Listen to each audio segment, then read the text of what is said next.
Welcome to MezFi Meets, a podcast where we bring you conversations from the cutting edge of blockchain, AI, financial services, and property, with interesting people doing amazing things. I'm your host, Jerome and Ariel, the CEO of MezFi. MezFi is an investment manager in Australia.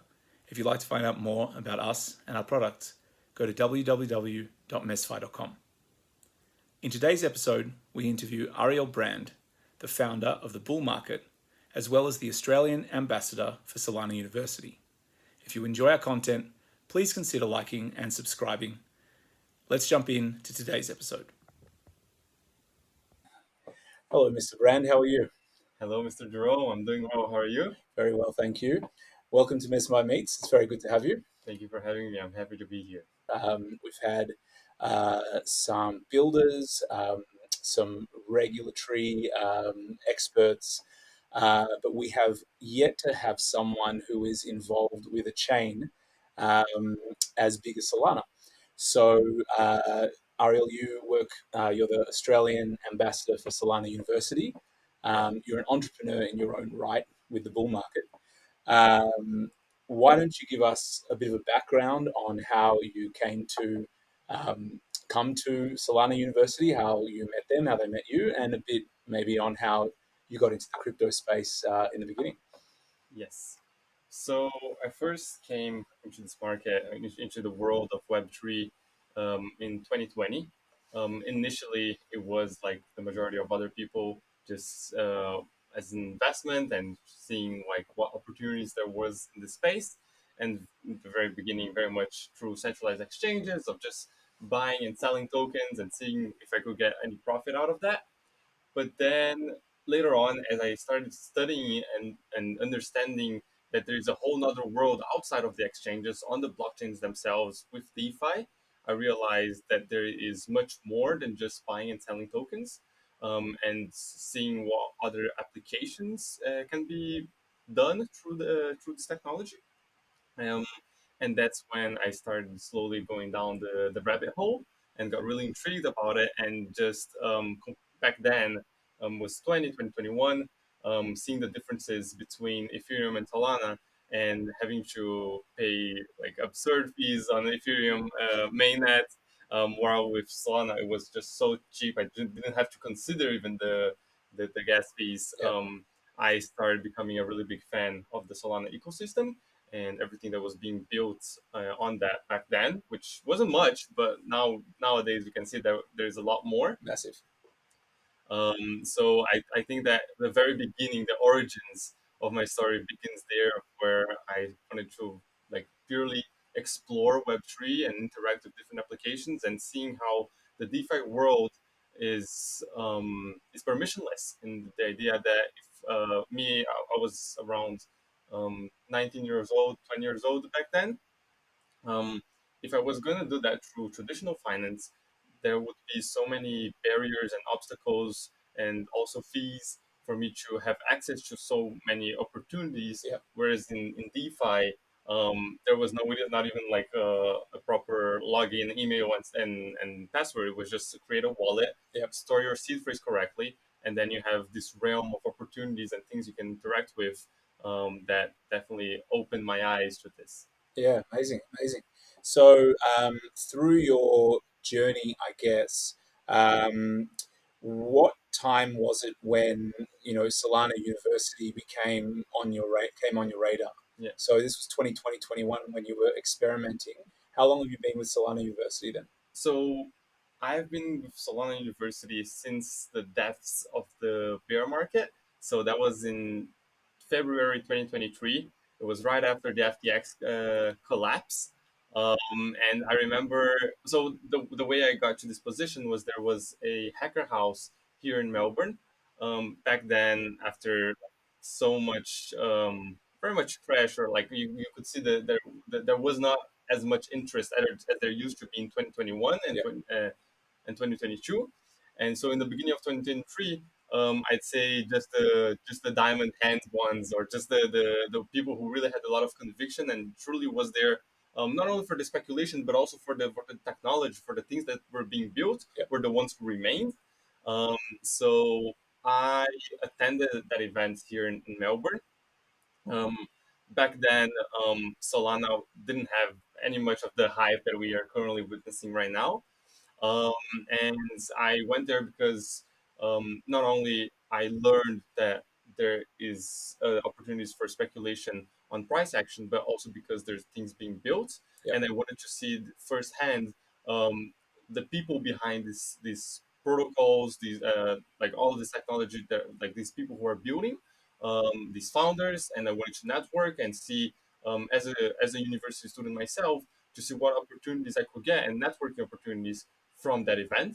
So when I attended that event, I got to meet Dana. So she's the head of the Solana University program, and back then, she was basically recruiting university students around the world to represent Solana, to educate, to raise awareness and adoption towards the Solana blockchain and its ecosystem. Um, so, like one student from each country to do that job. Cool.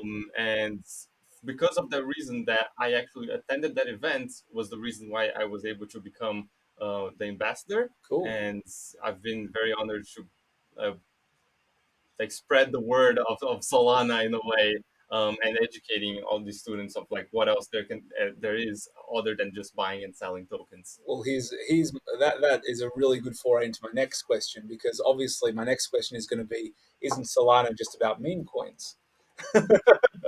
And obviously that's not the case. But that is definitely a perception about Solana. So I'd love to hear why that's not the case. Yeah, of course. So I've actually started hearing from a bunch of people that Solana is just a meme coin blockchain. But I think that people only say that because they didn't witness everything else that was being built on the blockchain. And I don't think that Solana would have survived the FTX collapse if it was just about meme coins. The meme coins would have died along with it. For sure. Um, the reason why there has been a surge of meme coins on Solana is just because it's so scalable, so cheap, that it is able to process all these hundreds of thousands of meme coins being like thrown on the blockchain every single day. And if it was on any other blockchain, it probably wouldn't be able to handle all of that. But because Solana is able to, I mean, in addition to other applications, I guess that it is a casino and it can be used for that as well. Yeah. But it wasn't built for that. So there's plenty of other applications. One of my favorite that I like to shed a spotlight on is DePIn applications. You know Yeah, what that yeah, is? absolutely. I found out about DeepIn a few podcasts ago. The Hashlock guys were talking about DeepIn, and then I did a bit of a deep dive, and it's very cool what's happening in the DeepIn. Maybe on a different podcast we can do like a deep dive into the Yeah. DeepIn stuff. So basically, DePIN stands for Decentralized Physical Infrastructure Networks. Yeah. And I personally, one of the ways that I actually got dove dived. Dived into it, yeah. Yeah. Dived, either way. One of the ways that I dived deeper into the Web3 ecosystem was actually through the project Helium, so the decentralized wireless network. Cool. And I actually was one of the people who were like setting up antennas, different hotspots at my own place and my parents' place, like my friends' places. Um, and that was a whole blockchain of itself that migrated entirely into Solana. Yeah. So that was the fact that they were able to do this, and it was really smooth, no problems in the way. It was astonishing. And not only that, but HiveMapper as well. Are you familiar with that one? No, I'm not actually. So HiveMapper, just quickly, it's a Google Street View, but Okay. decentralized. So Cool. instead of having the Google car going around the streets like once a year, maybe, updating those images of streets, which are much needed for delivery services such as UPS, Amazon, and Uber. Yeah. What if everyday drivers, if that's people commuting to work, if that's people driving to work, or if that's truck drivers, Uber drivers, if they could install a dash cam in their car and map the streets wherever they go through, Yeah. and all of these images go through a map that can be accessed by. So instead of like these big companies paying money to access like for Google's API, suddenly they can contribute like we're decentralizing a service, and now we're actually giving back to like the individuals Totally instead of get it. like these big centralized corporations. And I'm assuming, you get, token rewards for Exactly. So you being a receive mapper. exactly. So you Okay. receive honey tokens for mapping out the entire world, and the amount of progress that they've done is astonishing. Yeah. And once again, another project built on Solana. Very, very cool. I like that. So that was going to be my next question was, what are your favorite projects that are being built on Solana? But you've already given me that. So another question that might be, you know, considered controversial, but it's worth asking a question. A knock on Solana is that it's quite centralized. So for a decentralized world, Solana is primarily, if I'm not mistaken, controlled by the founders, or used to be, maybe not anymore, but more so than say Ethereum or Arbitrum or Bitcoin or anything else. Solana is the more centralized blockchain. Number one, is that still true? And number two, is that an issue that they're trying to deal with? So I think that like decentralized is it's a spectrum. There's like a number of ways to measure how decentralized the network is. Yeah. If we take the Nakamoto coefficient, for example, Solana is very much well decentralized, and perhaps it's not as decentralized as Ethereum yet. But if we compare it to other layer twos that are constantly being built on Ethereum, let's just take Blast and Linea, for example, who just recently both of them have been a target for exploits. They both halted the chain so that they could prevent the exploitation to continue going through. Which just goes to show, like, okay, Ethereum is not scalable, so we're creating another layers, but these layers are very much centralized. Yeah. So yes, I would partially agree that it's slightly more centralized than Ethereum, Yeah. but at the same time, I think it's continuously growing and becoming more decentralized. Um, Whereas, and also it's Solana, I guess it's a newer blockchain that is constantly pushing its limits. Yeah. Where I often one of the reasons why I would consider myself a Solana maxi is that um, if you take Ethereum, for example, is that they have this base layer, which is Ethereum, it's perfect, and therefore no one's gonna touch it, no one's gonna like change anything on that, and therefore they're just gonna build on top of that old infrastructure that is already like considered perfect. Yeah. Whereas Solana, yes, we have a few stepbacks. Yes, it can halt sometimes, but that's the reason. That's the reason for that is because we're constantly pushing for innovation and actually testing the limits of blockchain scalability and processing. Yeah. Yeah, nice. Okay. Well, no, look, again, I'm not a decentralization maxi per se. Obviously, I'm creating a relatively centralized, we'll call it DeFi alternative Hmm. protocol. It's still KYC, AML, all of those things. So I'm not against decentralization. I'm just interested because obviously the crypto world has come out of that cypherpunk anti-establishment way. Yeah. I'm interested to know if the general sentiment that you feel from more traditional crypto people is that Solana is a bit of a sellout in that sense, or if or people feel that Solana is still true to the vision, so to speak. Yeah. I'd say so. And I guess the true if we're gonna go down that path, I think Bitcoin would be the one and only like savior in a way. Yeah. That is 100% decentralized. No one knows who Satoshi Nakamoto is. There's only gonna be 21 million. Everything is written in code, and it's never gonna change.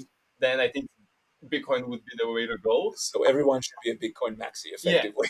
So if we're gonna go down that path, like that rationale, I think Bitcoin maxing would be the way to go. Yeah.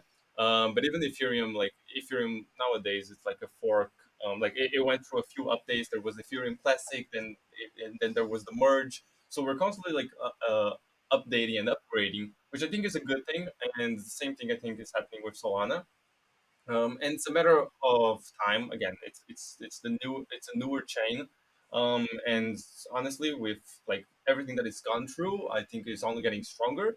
I think after what happened with FTX, it's very much a phoenix rising from the ashes. Yeah, very much. I mean, maybe talk to that a bit, because some people who aren't as, crypto native, wouldn't necessarily understand the connection between Solana and FTX, because I've certainly understood, or not fully, that connection when I saw Solana's price dipping the way that it did after what happened with FTX. I mean, it got down to $25 at some point, at one point. Sorry, was it 9? Was it? Oh my gosh, yeah, no, even lower. And then I think it hit ATH, didn't it? It was like 250 or 200, something like that. All time high was $240. Yeah, $240. So given that connection, and maybe speak to that connection a bit, because even I don't understand exactly where the connection was. It's done amazingly ever since. Yeah. Um, I'm not also someone who was like super with like I wouldn't say I'm also the one someone who's very much knowledgeable on everything that happened regarding FTX. Yeah, But from my understanding is that FTX had a big share of Solana. Basically, FTX was the Solana exchange in a way. yeah, I remember one of the reasons why I used it a lot was because there was no fees for deposit and withdrawals. Sorry, for withdrawals. Um, um, so whenever it went down, it was just oh, FTX is going down, and a lot of the Solana is going down with it. So because FTX was one of the big investors in Solana since the beginning. yeah, There is the infamous tweet from Sam Bankman-Friedman where he was negotiating with another trader who was basically he if I remember it correctly, there was basically an argument of like how much was Solana worth, and that was very much in the beginning. And he says like, oh, I'll buy all your Solana at I think it was $3 yeah, back then, the very beginning. So, like I'll buy all of yours, like which was above like the market price, and like and you shut up, and that's what they did. And back then, Sam Bankman-Fried became a hero in sort of way of being able to see or become a visionary of the potential for Solana. yeah, So there was a very big, like a strong relationship between Solana and FTX. And whenever FTX went down, it was just assumed that like, oh, okay, so apparently, and also just after Luna crash, yeah. it would be like evident that Solana could be next. Yeah. Okay. Now that makes a lot of sense. That makes a lot of sense. I mean, Solana is now, or it was anyway, it became the third largest cryptocurrency by market cap, or was it the fourth? I feel like Tether might have been third. So there's still Tether and USDC, if I'm not mistaken, on the Okay. way. So Yeah. so, but would you consider, yeah, like I mean, cryptocurrencies, sure, but Solana is very much the third biggest blockchain. Yeah. Um, and interestingly enough, is that like we can see now the amount of stablecoins transaction, Stablecoin stablecoin transactions. TVL, Yeah. sorry, Total value locked. Yeah. uh, on Solana and becoming the preferable chain for payments as well Yeah. because it's so fast and scalable. Like we need that, and that's one of the reasons why Visa and other payments like PayPal. PayPal, like more and more, we're seeing this shift. Yeah. Whereas not that long ago, it was only Ethereum, the almighty one and worthy of having like all of these payments infrastructure being built on. Yeah. No, that's true. That's true.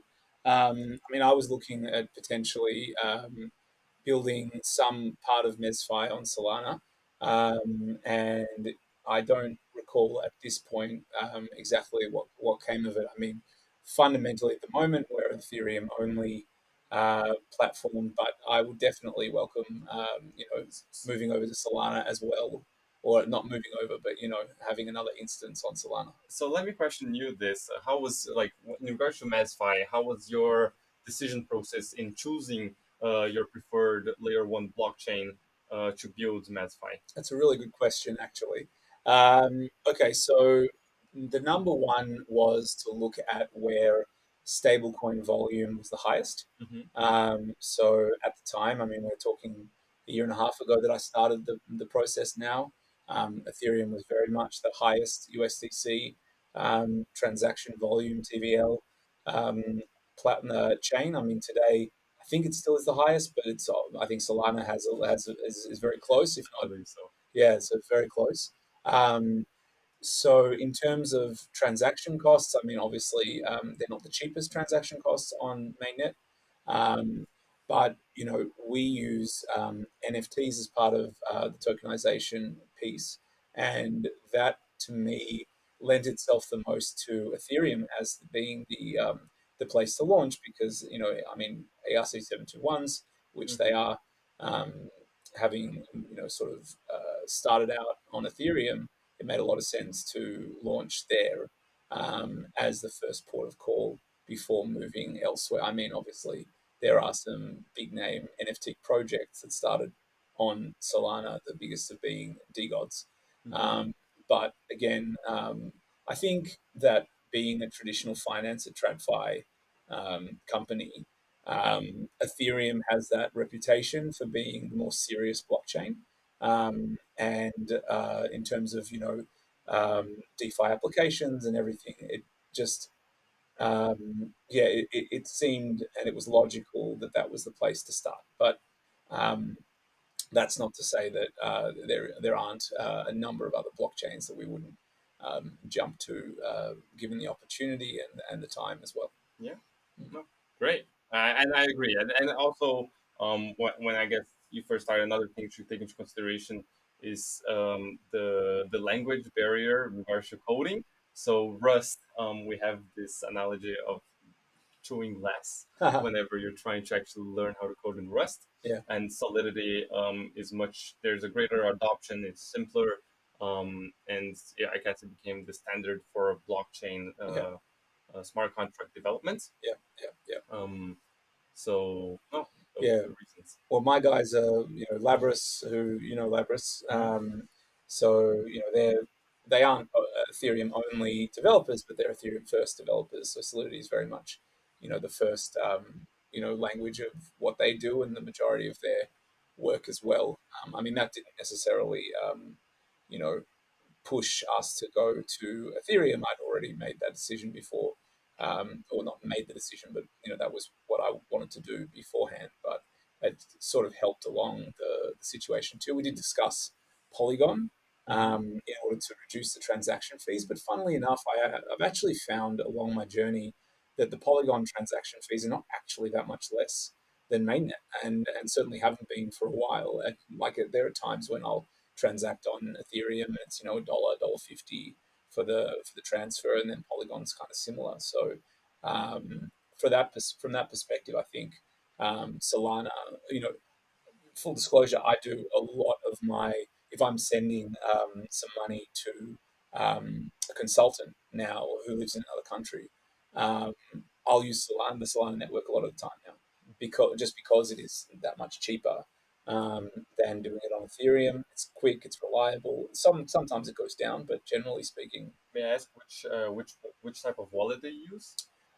so I just use CoinJar as my Oh, go-to sort of exchange. So I use centralized exchange, and CoinJar allow for Solana transfers, and they cost very very little, and they're very easy. So yeah, that's what I do. okay. And wallet itself, not really. Like, do I use a decentralized wallet, a Yeah. DeFi wallet for Solana? Not really. And on Ethereum? On ETH, I use MetaMask. That's Um, but I've looked at the other night when I saw you at the Oz DeFi meetup. Um, Donna from Sonar was there, and I really liked the look of the Sonar wallet. This is an unpaid plug, but yeah, I like the look of the Sonar wallet, and it seemed like being a cross-chain wallet, it would be quite interesting to look at from a Solana and otherwise kind of perspective. Do you have you used Sonar, or what do Not you yet. use? What I want to get to is the differences between user interface and user experience comparing the Solana's like most famous and most used wallet, which is Phantom. Yeah, I have used Phantom before. Okay. Yes. Yes. So, which is super user friendly, Yeah. it's straightforward. Yeah. Whereas MetaMask isn't as straightforward and the user experience isn't as good as Phantom. That's true. And because of that, there is like this association of MetaMask with Ethereum and Phantom with Solana, and that gives also another reason why it might be more intuitive to use Solana than Ethereum. That's true. Yeah, I found MetaMask quite perplexing when I first began. And you have to For set normies, the you have to set the network to what it is, and there's extra instances if you want to start a new wallet. You have to sort of do some, a new wallet address. You need to do some funky stuff, and I had my MetaMask hacked once, and this was something that we were talking to Donna about, where the thing about MetaMask is they don't segregate your wallets from your keys. So you can, if you get hacked at the top level, all the wallets within your MetaMask are potentially compromised. But say in Sonar, and I'm not sure how it works with Phantom, but they actually segregate those. So if you compromise one of your wallet addresses, it doesn't compromise all of them, which is really good. Interesting. Not that I'm plugging Sonar again, but I just thought they sounded like a really cool wallet when I was listening about it. Yeah. Just going back a little bit on in regards to Solana University and what we're doing. So we're just mentioning about wallets.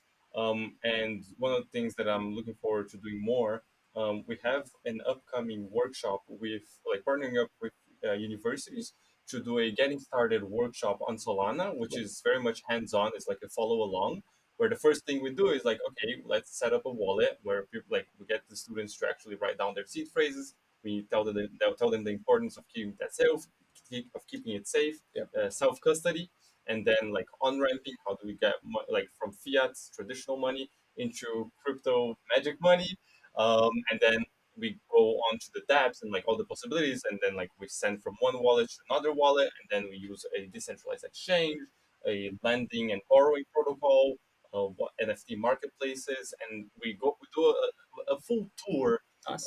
with the students for them to get a feel of like, oh, so this is what blockchain is, this is what Web3 is. It's not only buying and selling on crypto and centralized exchanges. So this is something that I've been working on. Very soon, we're going to have this workshop with RMIT. Nice. And if it goes well, we plan on expanding it more and more with more universities, not only in Australia, but around the world, to make it so easy that anyone can replicate it.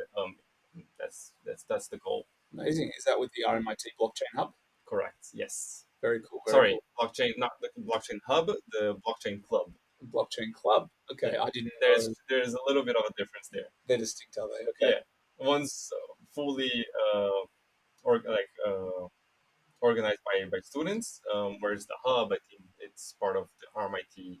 Yes, that's part of the RMIT faculty, and Yeah. they have a tokenomics, thing where they consult for blockchain businesses about tokenomics, and so this is the club that we're talking about. That's good. Yeah. So, look, we've talked about Solana University. We've talked about how you got into crypto. What we haven't talked about is Ariel. The business guy. So the bull market is a new product that you've launched, Yeah.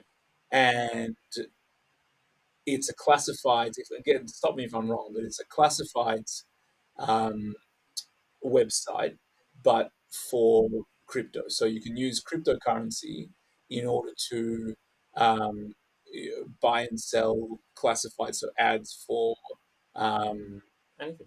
anything, basically. So why don't you walk through that a tiny bit? I think an easier way to put it is just like a marketplace, an in real life crypto marketplace. Okay. So just like Facebook Marketplace or Gumtree, Yeah.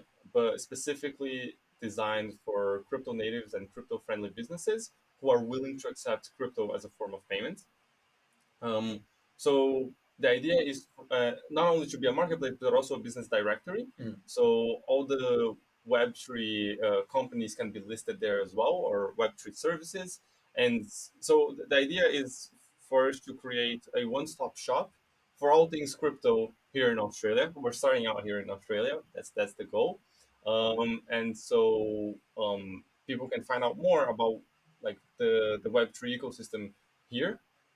Um, so that includes like all the Aussie local protocols. They can find out about like the communities that are around Australia. If that's here in Melbourne, if there's the Solana community, the Ethereum community, the Gold Coast, all things blockchain. There's plenty of communities out there, and like I want people to see one place where like they can see all the things that are being built. Um, Not necessarily built, but created and are Web3. Um, One of my favorite ones to actually give an example of is the Nouns Daily. Do you know what it is? I've heard of the Nouns Deli. This is Nouns DAO. The DAO voted to give money to a deli. The people who wanted to start a deli in the style of Nouns. Exactly, and Okay, it's Nouns themed yeah. Daily. Nouns Um, theme. That's yeah. you said that much more succinctly than me. So it's a really cool, like it's a burger shop, like it's a deli at the end of the day, but they have amazing food. I went there, and not that many like Web3 people know about it, about its existence. It's in Malvern, um, and you can actually go there and pay using ETH, using your MetaMask, instead of paying with fiat. Amazing. At the end of the day, the problem that we're trying to solve is the fact that like nowadays, crypto is seen more as assets and not as much as currencies. Yeah. But the way Satoshi Nakamoto envisioned it was actually to be a peer-to-peer electronic cash system. But so the idea is, why don't we use it like as it was envisioned for? Yeah. The idea, the marketplace itself, we're just connecting two parties. So let's say you have something that I want to buy. Let's say it's a surfboard. Yeah. Same way we would on Facebook Marketplace just have a chat, agree on price, location, and would meet, and I would pay you cash. It's the same idea, but in this, I would actually pay you using crypto P2P from my wallet to your wallet. You receive it. I take the the The surfboard, yeah, yeah, the surfboard, and we exactly. part ways, and Yeah. everything's good. And that's the thing. Like you can just say like what tokens you're willing to accept. If that's Bitcoin, it can be stablecoin, USDC, Ethereum, Solana, and we can native because we can both agree that like, these cryptocurrencies they have value, Yeah. right? And we just agree on that. And instead of having to, let's say, if I wanted to acquire this same surfboard, instead of having me to withdraw it to my bank account, withdraw it to a Yeah. centralized exchange, and then withdraw it to a bank account, and then convert, and then withdraw it to cash, and then pay you, I could do it directly through crypto. Makes a lot of sense. I mean, I think the future when it comes to our industry is definitely keeping things in ecosystem as much as possible. Yeah. I mean, that's again, with myself and MezFi, the idea being that yes, certainly you could go and sell your stable coins for fiat and then come and invest it in a fund like MezFi Fund One. Um, that we're going to be launching soon. Um, but at the same time, if you keep things in ecosystem, you reduce that friction. You allow people to, just use their cryptocurrency for things. It just makes the whole system work that much better. So we can actually be a self-contained ecosystem instead of having to constantly refer backwards and forwards between the Bitcoin or the crypto world and the normal world. I mean, that's why stable coins were Yeah. created in the first place, so that you didn't have to reference fiat currency on exchanges. And so it makes sense to me that the kind of thing that you're doing is just the next sort of iteration of it. Maintaining everything in ecosystem if you can. Yeah, exactly. I mean, there's plenty of protocols which are already working on facilitating that bridge of payments between Web3 and traditional finance and fiat. But the idea is for us to like not have to go back to fiat at all and just keep it between us. And again, just like Satoshi envisioned. Yeah, no, no, I totally get that, and I mean, we don't really know necessarily. all of the intricacies of what Satoshi envisioned, obviously, because we can't talk to him, That's very true. unfortunately. Look, I'm not sure exactly who Satoshi Nakamoto is. Obviously, there are certain Australians who think that they might be him, and that's been relatively disproven at this point. But look, Ariel, it's been a really great chat today. I've really enjoyed hearing a bit about yourself, a bit about Solana, a bit about the university and the bull market as well. Why don't we finish up today with 3 tips? Because this is how I finish up all my podcasts, and I think it's just a great way to succinctly get an understanding from you to the viewer of what they can learn from someone who's clearly had a lot of experience in the space.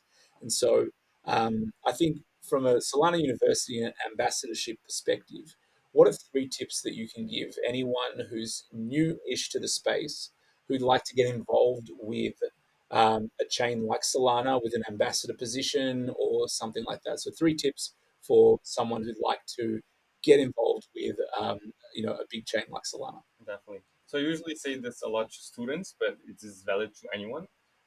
And this is how I went from a merely crypto enthusiast and admirer to becoming the position that I am today.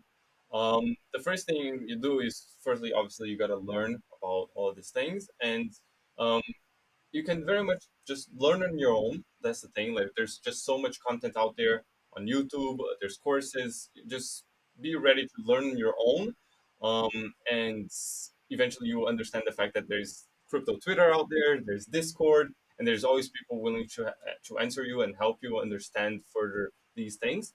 So my first tip is like just learn on your own, not only in theory but also in practice.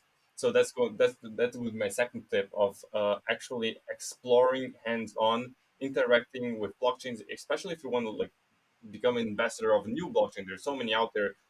If that's layer twos or even like new blockchains that are coming out, you gotta actually use their products, and you've got to really like understand what they're building and you give them feedback, you're already gonna be start becoming a person of value for them because like, oh, this is a genuine user who's gonna help us like with his feedback to build this. So again, just exploring hands-on. Also, if you want to actually start coding as well, Yeah. start playing around. There's so many even for free boot camps for you to start learning more and getting your hands dirty or chewing glass. And lastly, I would say attend events in real life and start networking. Because this was very much the game changer for me. Because if I hadn't attended that hacker house here in Melbourne back in the beginning of 2023, I wouldn't have met the people who would have given me access to the position that I am today. So there's plenty of events around the world. Every single, let's say, major city have Web3 events. If that's Bitcoin meetups, there's Solana meetups, Ethereum meetups. There's a lot of cool stuff. We have like all these memorable days, such as like Pizza Bitcoin Day, where people just get together and you get to see the other people who are also interested, who are also in this industry, either working or not necessarily working on this industry, but are very much a part of the ecosystem, community members, and then eventually you'll be able to make this shift from a community member to someone actually working in a Web3 company. All right, amazing. So let's just summarize that quickly. So the first is So the first is learn on your own. learn on your own. And Yeah, the second one is put into practice, explore Web3, yeah, um, and interact with protocols. And lastly, attend in real life events and network. amazing. Well, Ariel Brand, it's been very, very good to have you on the podcast today. I've really enjoyed our chats. There were a couple of controversial moments regarding the Solana founders, but you know what? I think we can all agree that Solana is a really, really great chain.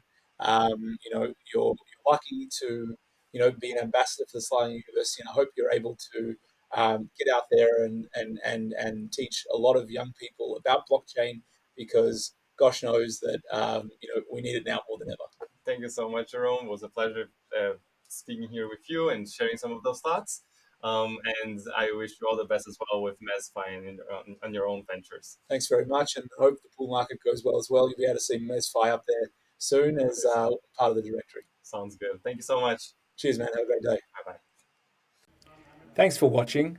If you want to find out more about MezFi, go to www.mezfi.com.